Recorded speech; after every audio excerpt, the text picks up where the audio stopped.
மெய்யாகவே மெய்யாகவே நான் உங்களுக்கு சொல்லுகிறேன், ஆட்டுத் தொழுவத்துக்குள் வாசல் வழியாய் பிரவேசியாமல் வேறு வழியாய் ஏறுகிறவன் கள்ளனும் கொள்ளைக்காரனுமாயிருக்கிறான். வாசல் வழியாய் பிரவேசிக்கிறவனோ ஆடுகளின் மேய்ப்பனாயிருக்கிறான். வாசலை காக்கிறவன் அவனுக்கு திறக்கிறான். ஆடுகளும் அவன் சத்தத்துக்கு செவி கொடுக்கிறது. அவன் தன்னுடைய ஆடுகளை பெயர் சொல்லி கூப்பிட்டு அவைகளை வெளியே நடத்தி கொண்டு போகிறான். அவன் தன்னுடைய ஆடுகளை வெளியே விட்ட பின்பு அவைகளுக்கு முன்பாக நடந்து போகிறான். ஆடுகள் அவன் சத்தத்தை அறிந்திருக்கிறபடியினால் அவனுக்கு பின் செல்லுகிறது.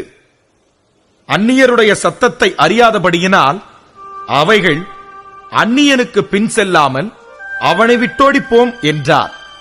இந்த உவமையை இயேசு அவர்களுடனே சொன்னார். அவர்களோ அவர் சொன்னவைகளின் கருத்தை அறியவில்லை.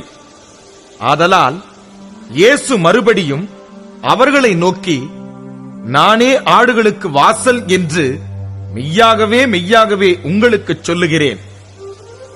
எனக்கு முன்னே வந்தவர்கள் எல்லாரும் கள்ளரும் கொள்ளைக்காரருமாயிருக்கிறார்கள்.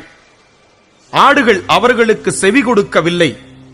நானே வாசல்.